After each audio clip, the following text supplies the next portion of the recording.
जय श्री राम। बालकांड अध्याय 28।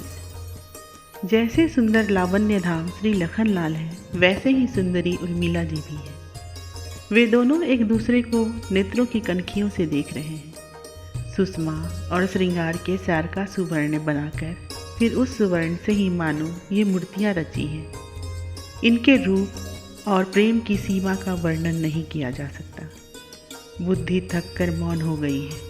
जिस समय वे क्रीड़ा भवन में गए, उस समय उनकी शोभा, शील और सुहावना स्नेह देखकर स्त्रियों के नेत्र सफल हो गए और अब तुलसीदास के भी होने वाले हैं।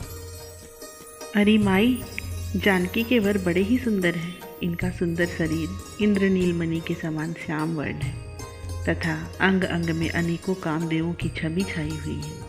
इनके चरण अरुण वर्ण, अंगुलियां मनोहर तथा नख कांतिमय और कुछ कुछ लालिमा लिए हैं। मानो कमल की पंखुड़ियों पर 10 मंगल ग्रह निश्चल होकर अपनी सभा बनाकर बैठे हैं।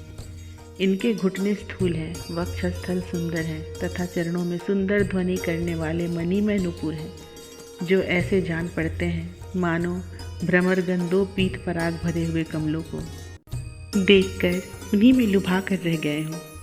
कमर में जो सुवर्णमयी करघनी है, वह मानो सुवर्ण वर्ण सरसीजों की माला है, जो मकरत मणि के पर्वत के मध्य भाग में उत्पन्न हुई है और मुख चंद्र से भयभीत होकर ऊपर को नहीं गई, बल्कि नीचे को मुख करके रह गई है। उसकी सुंदरता 10 दिशाओं में फैली हुई है। भगवान की नाभि गंभीर है, उदर देश में सुंदर रेखाएं हैं, हृदय पर परम सुखदायक भृगु जी का चिन्ह है।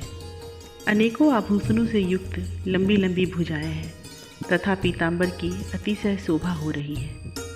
प्रभु के हृदय में मुझे अति विचित्र सुवर्ण वर्ण यज्ञोपवीत तथा मोतियों की माला प्रिय जान पड़ती है। मानो बादल और बिजली के बीच में इंद्रधनुष उदित हो और वहीं बगुलों की पंक्ति भी आ गई हो। भगवान का कंठ शंकर के समान है, चिबुक और अधर सुंदर है तथा दांतों की सुंदरता का तो मैं वर्णन ही किस प्रकार करूं। मानो साक्षात वज्र ही बिजली और बाल सूर्य कांति लेकर कमल कोश में बसने लगा हो। यहाँ मुख कमल कोश है, दांत वज्र है तथा अधर और तांबूल की लालिमा ही बाल सूर्य की कांति और दांतों की चमक बिजली है। उनकी नासिका सुंदर है, नेत्र सुहावने हैं, भ्रिकुटियाँ टेढ़ी हैं तथा बालों ने अनुपम छवि प्राप्त की है। मानो 2 कमलों को हृदय में कुछ कुछ डरते हुए भौरों ने घेर रखा हो। प्रभु के माथे पर तिलक है, सिर पर सुवर्णमय मुकुट है, कानों में हिलते हुए कुंडल हैं, जिनकी कपोलों पर झाई पड़ी है। उन्हें देखकर जनकपुर की स्त्रियों ने निमि कुल की मर्यादा मिटा दी। शारदा, शेष और महादेव जी रात दिन प्रभु के स्वरूप का चिंतन करते हैं, फिर भी उनके हृदय में वह नहीं समाता। फिर दुष्ट तुलसीदास ही इस छवि का कैसे वर्णन कर सकता है, जिसे वेद ने भी नेति नेति ही कहकर गाया है। माता कौशल्या भगवान राम की भुजाओं पर वार फेर करती है और कहती हैं, भला इन कोमल कर कमलों से महादेव जी का भारी धनुष किस प्रकार तोड़ा होगा। इसने महाबली मारीच और सुबाहु तथा प्रबल ताड़का को कैसे मारा होगा। विश्वामित्र जी की कृपा से विधाता ने मेरे लाल राम और लक्ष्मण की बड़ी भारी आपत्ति टाल दी है। फिर भगवान के चरणों की रज लेकर नेत्रों से लगाती है और कहती है, हे तात, कहो तो तुमने किस प्रकार मुनि पत्नी का उद्धार किया और कैसे सारे राजाओं को जीतकर जानकी को विवाह। परशुराम तो दुसह क्रोध की मूर्ति और नृप समूह का क्षय करने वाले हैं। उन्होंने हृदय में हार कर किस प्रकार तुम्हें सांग धनु सौंप दिया और कैसे तुम्हारी बहुत कुछ अनुनय विनय की। तुलसीदास कहते हैं, इस प्रकार प्रेम में मग्न होकर माता कौशल्या आरती उतारती है और आनंद से उमंग उमंग कर बंधुओं के सहित 4 पुत्रों को देखती है।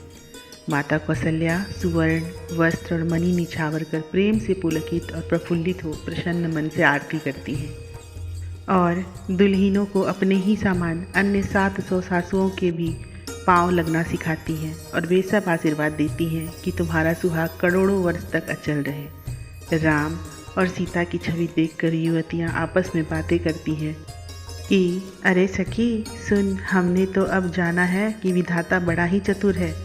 नगर और आकाश में मंगल गान हो रहा है और बाजे बज रहे हैं। उस समय का आनंद कहाँ नहीं जाता। सब लोग यही आशीर्वाद दे रहे हैं कि तुलसीदास को सुख देने वाले अवधेश के सभी पुत्र चिरंजीवी हों। जय श्री राम।